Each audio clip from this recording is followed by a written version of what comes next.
ជំរាបសួរបងប្អូនទាំងអស់គ្នាថ្ងៃនេះខ្ញុំនឹងបង្ហាញពីរបៀបឆុងកាហ្វេដូងក្រអូប3បែបផ្សេងគ្នា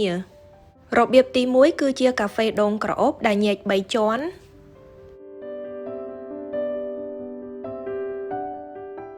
របៀបទី2គឺជាទឹកដោះគោដូងក្រអូបដែលញែក2ជាន់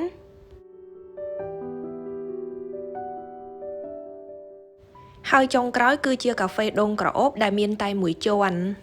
ចាមុននឹងយើងចាប់ផ្ដើមសូមបងប្អូនទាំងអស់គ្នាជួយ like និង share វីដេអូនេះឲ្យបានច្រើនផងហើយកុំភ្លេច subscribe នៅក្នុង YouTube Channel របស់ខ្ញុំដើម្បីទទួលបាននូវវីដេអូផ្សេងៗទៀតឥឡូវនេះគឺយើងមកចាប់ផ្ដើមធ្វើទាំងអស់គ្នាជាដំបូងហ្នឹងគឺយើងត្រូវត្រៀមទឹកផ្កាមេអំបៅដោយយកផ្កាហ្នឹងមកឆុងដូចតែអញ្ចឹងបងប្អូនអាចជ្រើសរើសយកប្រភេទតែផ្សេងក៏បានដែរដូចជាតែក្រហមឬក៏តែបៃតង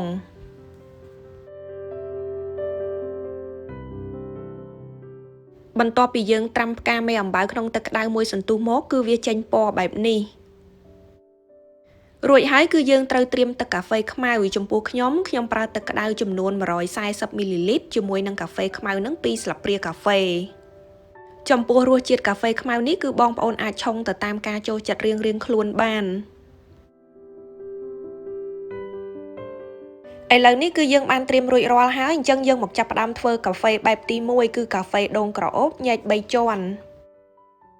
នៅក្នុងរបៀបទី1នេះគឺយើងត្រូវការទឹកដោះគោស្រស់ដើម្បីញែកកណ្ដាលហើយចំណែកឯទឹកដោះគោស្រស់កំប៉ុងនេះវិញគឺត្រូវប្រើដើម្បីបំបត្តិនៅក្លិនកាហ្វេមួយចំនួនចាហើយក៏មានទឹកដោះគោខាប់សាច់ដូងក្រអូបត្រូវកោសជាបន្ទះធំជាចុងក្រោយគឺជាទឹកកកតោះអញ្ចឹងយើងមកចាប់ផ្ដើមទាំងអស់គ្នាជាដំបូងគឺយើងត្រូវចាក់ទឹកកាហ្វេនឹងចំនួន50មីលីលីត្រចូលទៅទឹកដោះគោស្រស់ដើម្បីបំបត្តិក្លិនកាហ្វេនឹងចំនួន20មីលីលីត្រ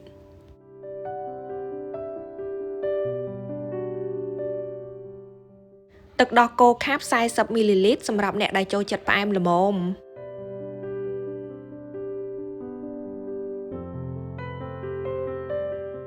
រួចហើយត្រូវកូរទាំង3មុខនោះឲ្យវាចូលគ្នាបានល្អ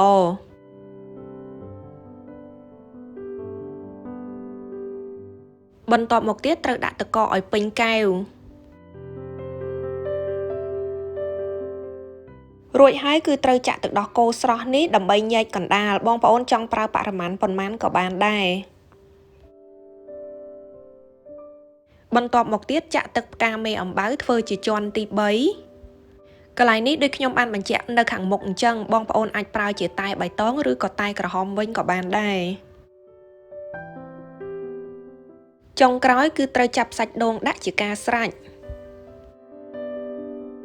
ចាកាហ្វេដូងក្រអូបបែបទី1ញែក3ជាន់នេះគឺធ្វើបានរួចរាល់ហើយមើលទៅគួរឲ្យចង់ញ៉ាំមែនទែនតោះអញ្ចឹងយើងនាំគ្នាមកធ្វើរបៀបទី2គឺជាទឹកដោះគោដូងក្រអូបដែលញែក2ជាន់ហើយលើកនេះគឺយើងប្រើទឹកដូងវិញម្ដងជាដំបូងត្រូវចាក់ទឹកដូងចំនួន50មីលីលីត្រនឹងចូលទៅទឹកដោះគោស្រស់ដែលខ្ញុំប្រើប្រភេទកំប៉ុងក្រដាសនឹងចំនួន50មីលីលីត្រទឹកដោះគោខាប់ចំនួន40មីលីលីត្រសម្រាប់អ្នកដែលចូលចិត្តផ្អែមល្មមចាក់រួចហើយគឺត្រូវកូរទាំង3មុខនោះឲ្យវាចូលគ្នាបានល្អ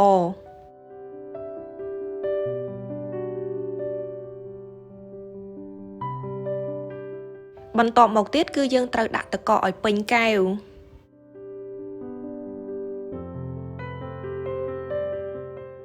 ដាក់ទឹកកករួចហើយគឺត្រូវចាក់ទឹកផ្កាមេអំបៅនឹងចូលទៅ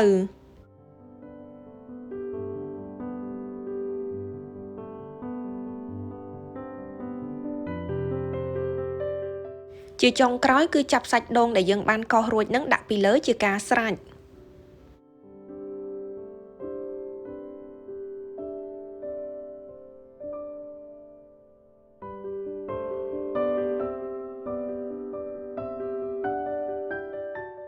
រសជាតិរបស់វាក៏ប្លែកម្យ៉ាងដែរនេះគឺជាភេសជ្ជៈសម្រាប់អ្នកដែលគាត់អត់ចូលចិត្តញ៉ាំកាហ្វេ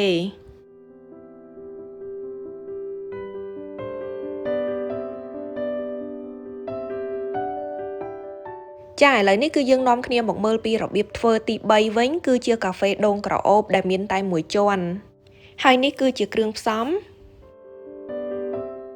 នៅក្នុងរបៀបទី3នេះគឺត្រូវការទឹកកាហ្វេចំនួន140មីលីលីត្រនិងទឹកដោះគោខាប់40មីលីលីត្រ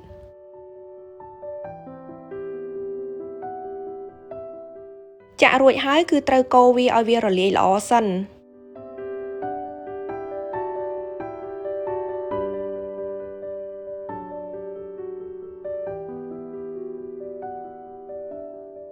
បន្ទាប់មកទៀតគឺត្រូវប្រើទឹកដោះគោស្រស់កំប៉ុងដែកពណ៌ក្រហមនឹងចំនួន20មីលីលីត្រ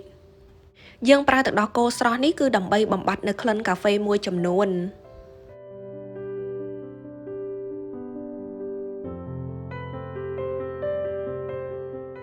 រួចហើយគឺយើងត្រូវប្រើកែវមួយផ្សេងទៀតត្រូវដាក់ទឹកកកឲ្យពេញកន្លែងនេះគឺជាចំណុចសំខាន់ដែលធ្វើឲ្យកាហ្វេដូងក្រអូបផុនយើងនឹងមានរសជាតិឆ្ងាញ់ល្អយើងអត់ត្រូវយកទឹកដូងទៅចាក់ចូលទៅក្នុងទឹកកាហ្វេទេគឺយើងត្រូវយកវាមកចាក់ចូលទៅក្នុងកែវទឹកកកនេះមុនគេរួចហើយបានយើងយកទឹកដោះគោកាហ្វេដែលយើងបានលាយរួចអំបាញ់មិញហ្នឹងមកចាក់ពីលើយើងធ្វើបែបនេះគឺដោយសារនៅពេលដែលយើងញ៉ាំទៅគឺយើងត្រូវប្រើទុយោដើម្បីបឺតពីក្រោមមកវិញពេលនោះរសជាតិកាហ្វេផុនយើងគឺពោពេញទៅដោយទឹកដូងក្រអូបតែម្ដងចាអញ្ចឹងជាចុងក្រោយយើងគ្រាន់តែចាប់សាច់ដូងដាក់ពីលើវាជាការស្រេចចាឥឡូវនេះកាហ្វេទាំង3បែបរបស់យើងគឺធ្វើបានរួចរាល់ហើយចំពោះបងប្អូនតើបងប្អូនចូលចិត្តមួយណាដែរហើយក៏សូមអរគុណទុកជាមុនចំពោះការឆ្លើយតបត្រឡប់មកវិញហើយក៏សូមអរគុណម្ដងទៀតចំពោះការមើលវីដេអូមួយនេះចាំជួបគ្នានៅក្នុងវីដេអូបន្តទៀតជម្រាបលា